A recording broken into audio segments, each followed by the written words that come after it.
Olá, tudo bem com vocês? Estamos aqui para mais uma aula da professora Viviane, da disciplina de Ciências, da Escola de Ensino Fundamental Manuel Humberto da Costa. Bem, pessoas, hoje nós iremos trabalhar o capítulo 6, certo? O capítulo 6 do livro didático de vocês. Tem como tema calor, temperatura e sensação térmica, tá? Muita gente usa tanto o nome temperatura e calor como sinônimos, só que eles têm funções distintas, certo? Quando nós formos estudar a física, no caso vocês forem estudar física no ensino médio, vocês vão ver a diferença gritante e vários cálculos relacionados tanto à temperatura quanto ao calor.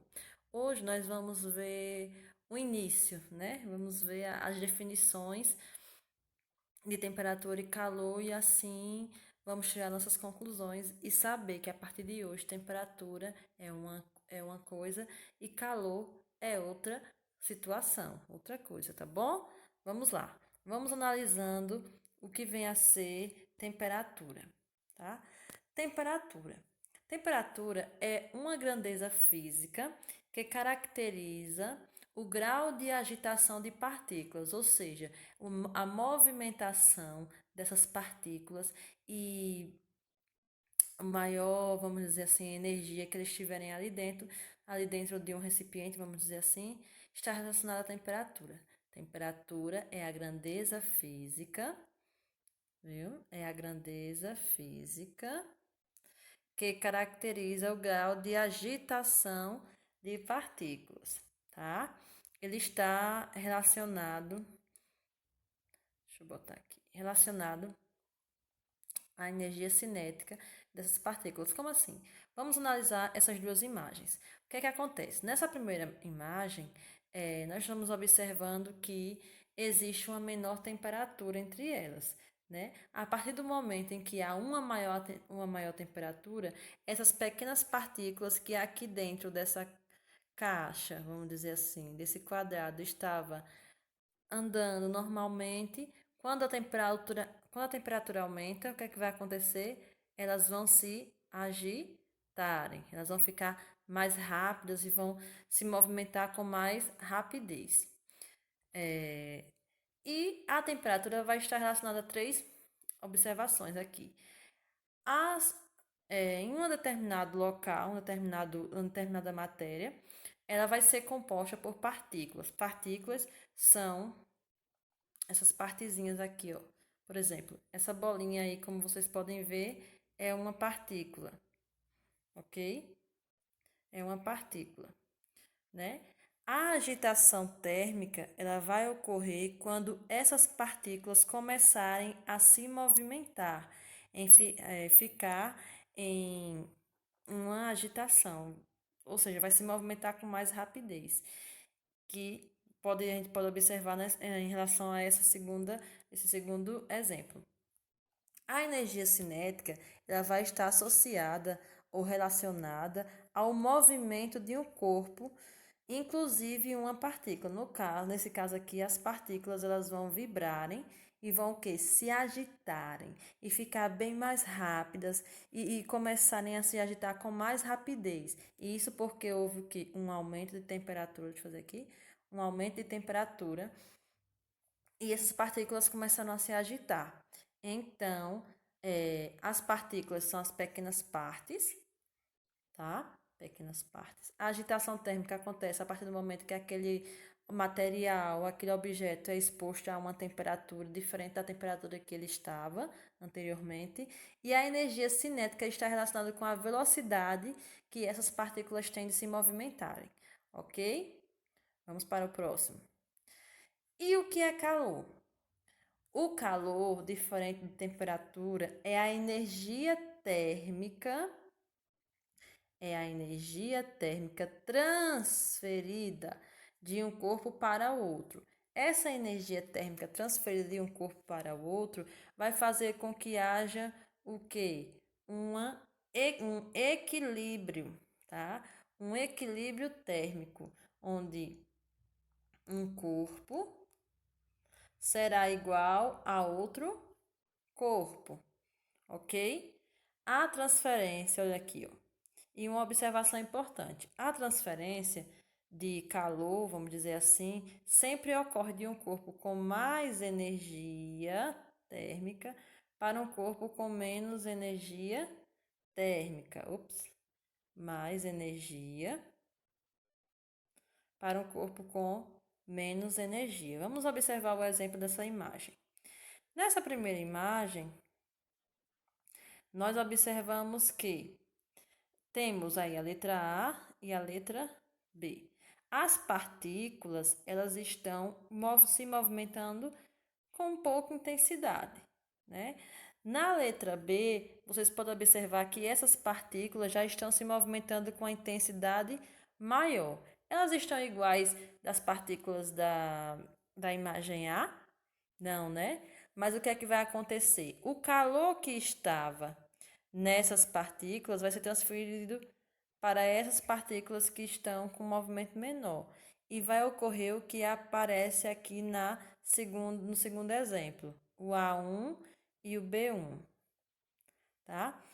Vocês podem observar que tanto as partículas do A1 quanto as partículas do B1, elas estão as duas com esse mesmo grau, com um grau de agitação bem parecido. Você pode analisar observando as imagens.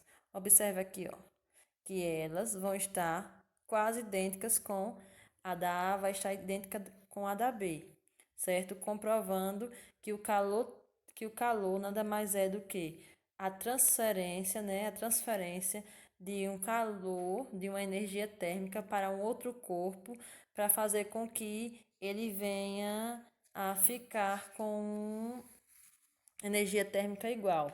Ou seja, é a energia térmica transferida de um corpo para o outro. Vai ser o que chamamos de calor, ok?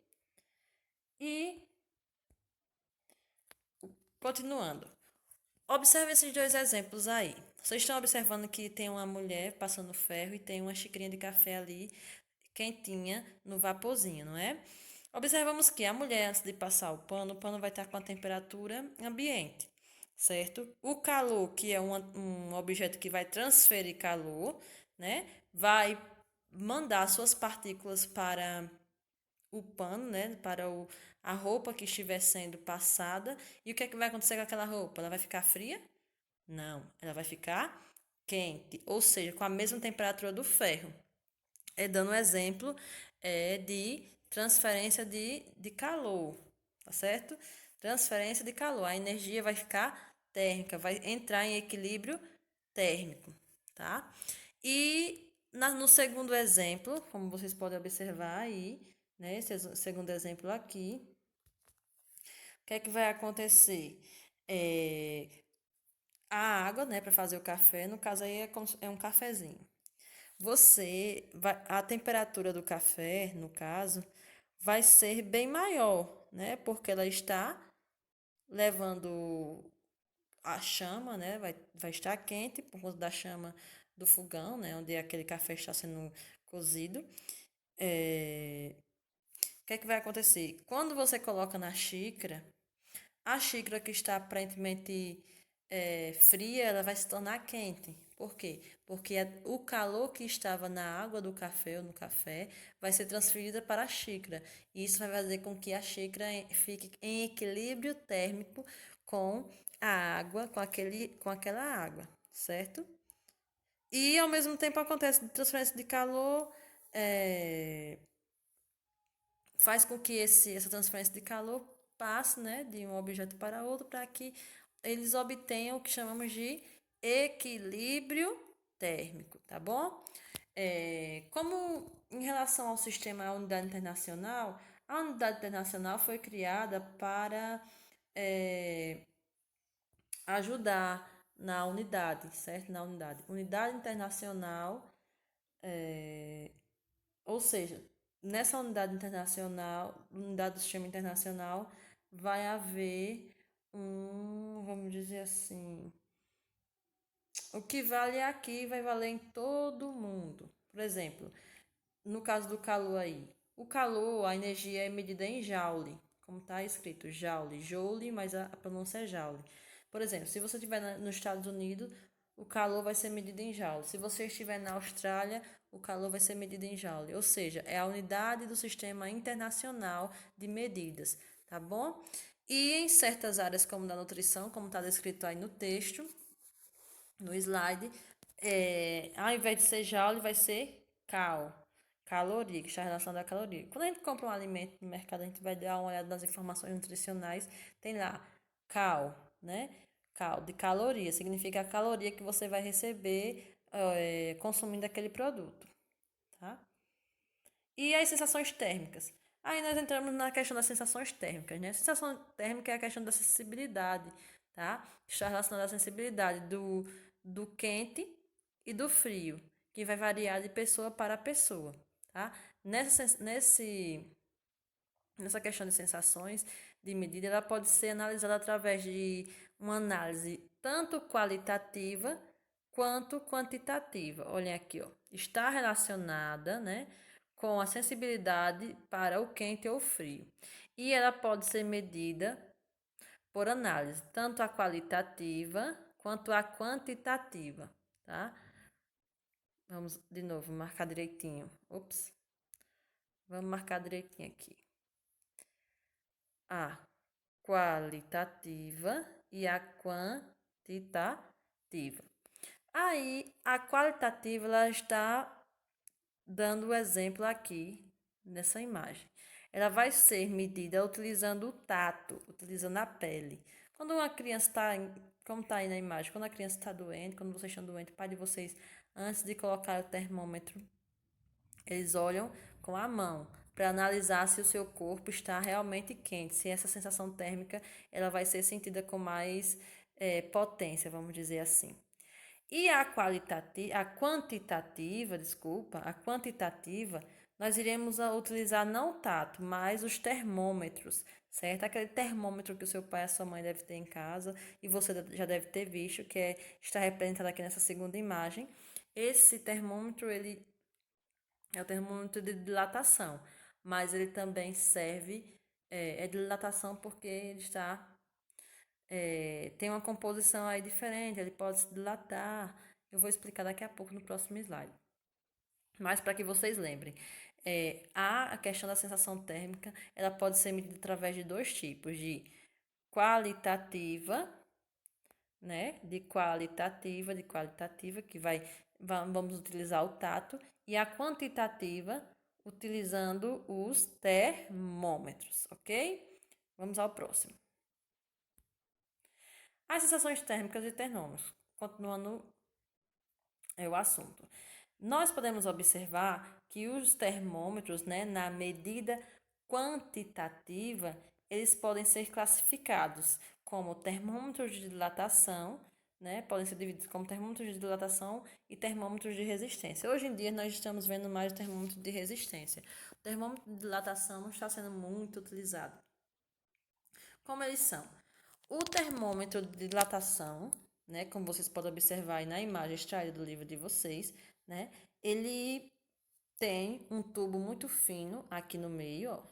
Esse tubo muito fino que dá uma lembrança de um capilar sanguíneo, tá? E no interior dele há um líquido que vai se dilatar quando a temperatura aumentar.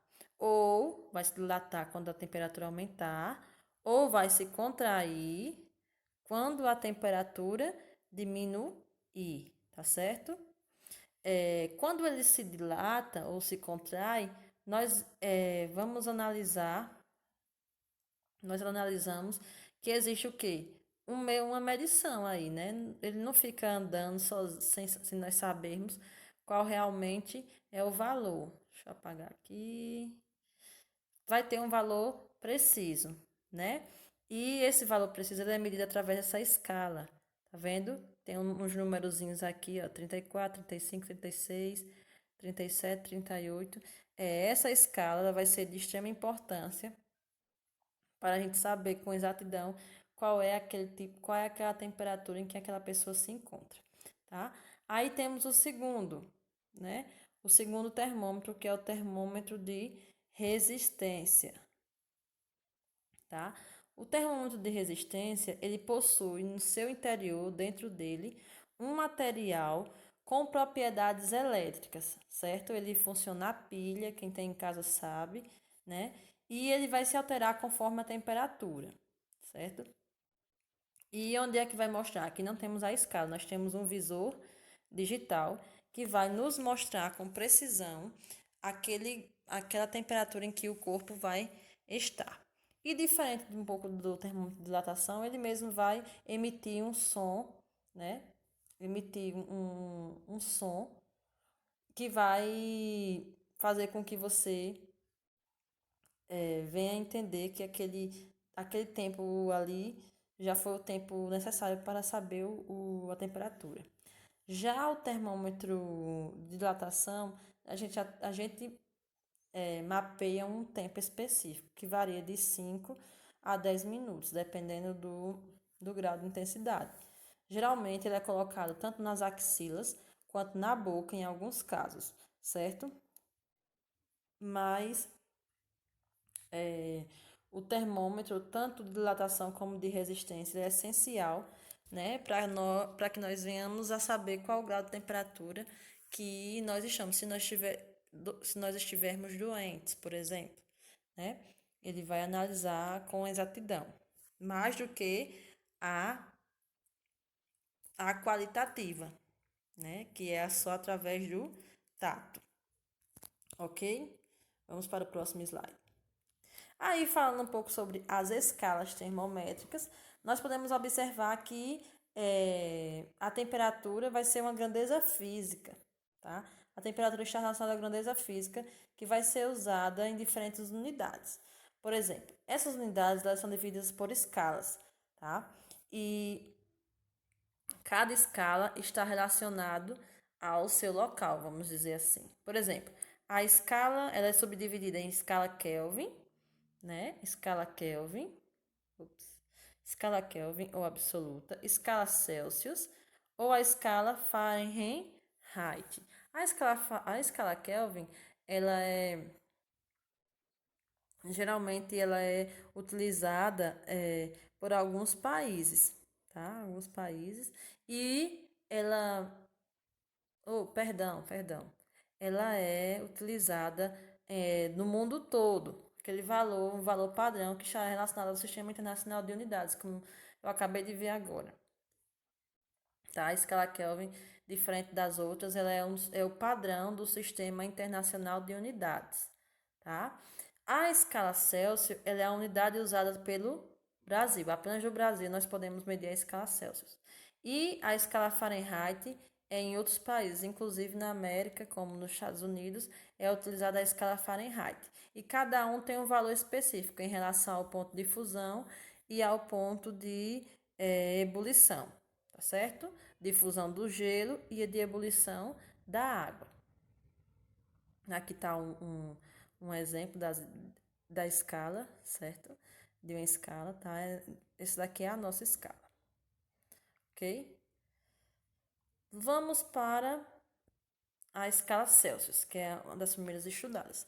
A escala Celsius, ela mede a temperatura em graus Celsius. O tipo de escala que nós usamos aqui no nosso país. E ela vai estar relacionada às temperaturas e ao nível do mar, certo? Ela foi analisada com a observação do nível do mar. Eles estudaram e observaram que a fusão do gelo, ou seja, quando a água se transforma em gelo, fusão, né, ela vai estar em 0 graus Celsius. E a ebulição, ou seja, quando a água vai estar em temperatura normal, ela vai esquentar, ebulição, vai ferver, né, vai entrar em ebulição. Aqui, pela escala Celsius, ela é medida em 100 graus Celsius. Quando ela chega em 100 graus Celsius, ela entra em ebulição. O intervalo desses valores se divide em 100 partes iguais, ou seja, em 100 partes iguais equivale a 1 grau Celsius, ou a 100 partes iguais, onde 1 grau Celsius está relacionado a uma partezinha, certo? Dele. Vamos à próxima. Escala Fahrenheit. A escala Fahrenheit, ela mede temperaturas em graus Fahrenheit, como vocês podem observar aí, tá? a média temperatura em graus Fahrenheit. E a temperatura da fusão do gelo é a 32 Fahrenheit. E o ponto de ebulição vai ser em 212 Fahrenheit. Bem parecido, não muito parecido, quer dizer, com o nosso, né? A escala Celsius. Mas a divisão dela é um pouco diferente da escala Celsius. O que é que acontece? Elas, ao invés de se dividir em 100 partes iguais, ela vai se dividir em 180 partes iguais. E cada parte vai corresponder a 1 grau Fahrenheit. Ok? Como está descrito aqui, ó, 180 partes, 100 graus Fahrenheit. Próximo. Aí, o que é que acontece? Na física, a gente usa uma equação, uma função matemática para nós convertermos tanto a escala Celsius em escala Fahrenheit como a Fahrenheit em Celsius. E nós usamos essa função que está descrita aqui, ó, onde o TC, tá, vai ser a escala Celsius e o TF vai ser a escala Fahrenheit, ok? Vamos analisar aqui, ó. TC é a escala Celsius e o TF é a escala Fahrenheit. Mas, professor, e esses números aqui, 3, 5, esses números aqui estão relacionados com cada escala, tá certo? Ok? Ó, deixa eu voltar aqui rapidinho. Pronto. Escala Fahrenheit, escala Celsius, nós iremos usar essa formulazinha aqui, ok? E chegamos na Kelvin absoluta. Nessa escala, a gente não vai observar a agitação de partículas, diferente das outras. Nós vamos observar a questão da temperatura. A temperatura será chamada de zero absoluto quando ela estiver em aproximadamente a menos 273 graus Celsius. Imagine aí, menos 273, né?